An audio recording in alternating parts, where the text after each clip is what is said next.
मैं जमाल सईद, नवाब कोठी, दीघा, पटना से। मैंने अपने तकरीबन 40-45 वीडियोस मैंने अपलोड किए, जिसमें अक्सर मैंने डिस्कशन किया है कि अंग्रेज़ी के बोलने में या अच्छा लिखने में या इम्प्रेसिव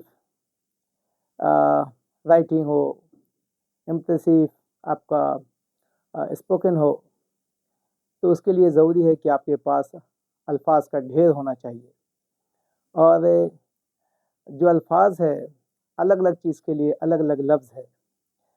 अगर किसी का कहीं कोई जीना मरना होता है तो उसके लिए अलग बहुत सारे अल्फाज हैं। कोर्ट कचहरी की बात आती है तो उसके लिए बहुत सारे अलग अल्फाज हैं। अगर वो अल्फाज आपको मालूम नहीं है, वो वर्ड्स स्टॉक आपके पास नहीं है, तो आप अच्छी अंग्रेज़ी या अच्छा लिखना बहुत ही मुश्किल तरीन काम है। इसी को समझाने के लिए, बताने के लिए आज मैंने वर्ड का वो इस्तेमाल नहीं किया है जिसको मुझे भी और कंटिन्यू करना है। हम अपने बोरिंग क्लास से उभरने के लिए, थोड़ा निकलने के लिए मैंने आज थोड़ा टेस्ट को बदला है। आइए देखते हैं बगैर किसी ताख़ीर के कोर्ट में कौन कौन से वर्ड्स, कौन कौन से सेंटेंसेस का इस्तेमाल किया जाता है। आप इसको अपने जहन में रखिए और इसका उसी मौके के हिसाब से, उस मौके महल पे आप उसका इस्तेमाल कीजिए। अगर मुझे कहना है कि अदालत चल रही है, याद रखिए कि अगर ये सेंटेंस आपको मालूम नहीं है, ये वर्ड्स आपको मालूम नहीं है, आप अपने तरफ से बनाएंगे सेंटेंस सोच करके, तो यकीनन गलत हो जाएगा, क्योंकि हर एक चीज़ के लिए पार्टिकुलर वर्ड बना हुआ है, उसी का इस्तेमाल किया जाना है। जहाँ आप सोचेंगे कि हम इसको अपने से ट्रांसलेट कर देते हैं हिंदी की तरह, गलत होगा, गलत होगा और बिल्कुल गलत होगा। उससे पता चल जाएगा कि आपके पास वर्ड्स स्टॉक नहीं है, आप अंग्रेज़ी में आपका प्रेजेंटेशन बहुत ही पुअर है। तो आइए हम इसको समझते हैं और आप इसको सुने और अपने जहन नशी करें। अदालत चल रही है तो हम इसके लिए बोलते हैं the court is in session. अदालत चल रही है, जब आप इसको ट्रांसलेट करेंगे तो आपसे ट्रांसलेट नहीं होगा, और जब करना चाहेंगे तो ये गलत हो जाएगा। तो याद कर लें, the court is in session यानी अदालत चल रही है। उसी तरह अगर हम बोलते हैं अदालत में शांति बनाए रखें, यानी अदालत जिसे हम कोर्ट कहते हैं, यानी कोर्ट में शांति बनाए रखें, the silence in the court. आप ध्यान देंगे जब आप कोई पिक्चर जब बनाई जाती है, इसमें कोर्ट की बात आती है, या कोई जिर्रा हो रहा होता है वकील के बीच, वो कौन से वर्ड, कौन सा सेंटेंस यूज़ कर रहा है, कोई दूसरा सेंटेंस यूज़ नहीं करेगा। यही सेंटेंस है जो हम आपको अभी बताने वाले हैं या जो हम आपको बता रहे हैं। अदालत में शांति रखें, court in the silence in the court. उसी तरह से अगर मुझे कहना है अगला गवाह बुलाया जाए, यानी अगला गवाह को बुलाए हैं या अगला गवाह बुलाएं, तो हम उसके लिए कहते हैं call the next witness, call the next witness, call the next witness.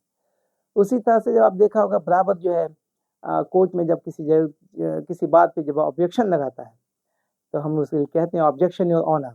आपने बराबर सुना होगा, ऑब्जेक्शन योर ऑनर, यानी ऑनर उसकी इज्जत में बात की गई, और ऑब्जेक्शन मतलब मुझे आपके बात से हम सहमत नहीं है, तो उस वक्त वो बोलना चाहता है ऑब्जेक्शन योर ऑनर। दूसरा कोई सेंटेंस यूज़ नहीं करता है। मैंने फिर कहा कि आप जो हिंदी में सोचेंगे या बोलना चाहेंगे तो वो गलती हो जाएगी। उससे बचने के लिए बेहतर यही है कि आप इन सेंटेंसेस को जो हम अभी यूज़ कर रहे हैं, इसे आप याद कर जाइए। उस तरह से अगर कहा जाता है कि अब ओवर रूल्ड है, यानी मुझे आपकी बातों पे आपत्ति है, या जो आप कह रहे हैं हम इस बात को स्वीकार नहीं कर सकते, तो देखा होगा आपने अक्सर वो बोलता है ओवर रूल्ड।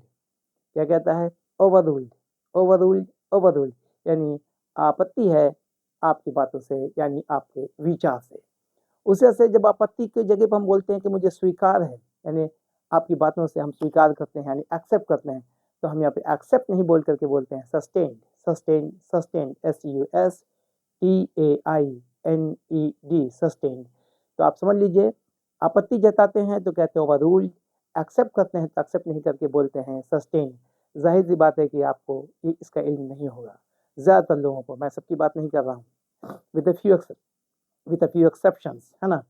तो इसीलिए बहुत सारी चीज़ याद की जाती है, बहुत सी चीज़ समझी जाती है, बहुत से नियम को जाना जाता है।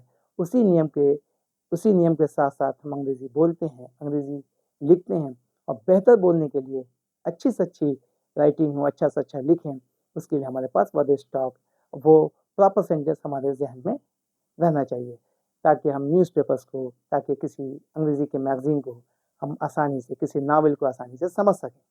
उसी तरह से हम बोलते हैं कि अपना पक्ष, मेरा पक्ष ख़त्म हुआ, यानी अपना पक्ष हम ख़त्म करते हैं, तो हम बोलते हैं आई rest my case, I rest, REST, rest, I rest my case. हम अपना पक्ष ख़त्म करते हैं, यानी मेरी बात ख़त्म हुई। जब कोई बात बोलते बोलते हम कहते हैं मेरी बात ख़त्म हो गई, तो हम एंड ऑफ फिनिश नहीं बोलते हैं, आई रेस्ट माई केस बोलते हैं। आप समझ रहे होंगे ये सेंटेंस किस तरह से अपना ट्रांसलेट कर रहा है। इसे कहते हैं आर्ट ऑफ ट्रांसलेशन, इसे कहते हैं आर्ट ऑफ ट्रांसलेशन, इसे कहते हैं आर्ट ऑफ ट्रांसलेशन। यानी आप हर चीज़ को अपने जहन से नहीं बना सकते। यानी अब इसी तरह से जब हम किसी बात को कहते हैं सुनवाई ख़त्म हो गई, तो कहते हैं द हेयरिंग, हेयरिंग सुना होगा, हियर मैंने सुनना, सुनवाई ख़त्म हुई, आपकी बात, आज जो बात चल रही थी, जो आपकी बात सुनी जा रही थी, तो आज की बात ख़त्म हुई, तो हियरिंग इज़ एडजर्न, एडजर्न कहते हैं ख़त्म करने को, हियरिंग कहते हैं सुनवाई को। The hearing is adjourned, ADJOURNED, the hearing is adjourned. उसे जो कहते हैं कि आपने अपनी गलती स्वीकार किया। जब केस चल रहा होता है तो वकील बोलता है जो मैंने प्रूफ रखा है, जो मैं आपको जो कुछ भी हम दलील पेश किया है कि आपको इस बात को स्वीकार है नहीं है, वो पूछता है वकील अपने अपने डिफेंडेंट से। तो उस हिसाब से जब वो बोलता है do you plead guilty, do you plead guilty, हो सकता है इसके जगह पर कोई दूसरा सेंटेंस भी बनाया जा सकता है। ये सेंटेंस उतना प्रॉपर नहीं है जितना कि और दूसरा सेंटेंसेस है। तो डू यू प्लीड गिल्टी, क्या आप अपनी गलती को स्वीकार करते हैं, एक्सेप्ट करते हैं। तो यहाँ पे एक्सेप्ट नहीं होता है, यहाँ कहा जाता है डू यू प्लीड गिल्टी। आप समझ रहे हैं ये सेंटेंस कैसे बनाया जा रहा है। उस आगे होता है the lawyer is cross examining, जो बातें हो रही हैं उसको जो वकील है वो क्या कर रहा है, बातों को जिरा कर रहा है, जिरा करने, क्रॉस एग्जामिनिंग कर रहा है, समझने की कोशिश कर रहा है। एक सवालात क्रॉस सवालात किया जा रहा है ताकि जिरा करके बात को समझी जाए। तो बोलता है वहाँ पे आदमी the lawyer is cross examining, cross examining, cross examining, the lawyer is cross examining. उसी तरह से अगला सेंटेंस होता है आरोपी मौजूद है, यस आरोपी मौजूद है। The accused is present, the accused is present, आरोपी जिसके ऊपर इल्ज़ाम लगाया गया है, अभी वो एक्यूज्ड है, साबित नहीं हुआ है, यानी अभी वो मुजरिम नहीं है, वो मुलजिम है, उसको कहते हैं मुजरिम। जिस पर साबित हो गया केस उसको मुजरिम कहते हैं, और जिस पर केस अभी साबित नहीं हुआ है, सिर्फ इल्ज़ाम लगाया गया है, उसको कहते हैं मुलजिम। तो आप समझ गए मुलजिम और मुजरिम में क्या फ़र्क है। अभी वो पूछ रहा है कि आरोपी आ गए जिस पर आरोप लगाया गया, यानी डिफेंडेंट। तो उसके देखिए डिफेंडेंट बोल रहा है। अब जो आदमी आरोप लगा रहा है, जिसने केस ठोका है, उसको प्लेंटिफ कहते हैं। तो ये वर्ड भी आपको मालूम नहीं होगा, है ना। आप दूसरा वर्ड यूज़ कर देंगे तो प्लेंटिफ अलग है, डिफेंडेंट अलग है। जिसने केस किया प्लेंटिफ, और जिसके खिलाफ किया गया वो डिफेंडेंट। तो कहता है हाँ आरोपी मौजूद है, the accused is present, the accused is present, the accused is present.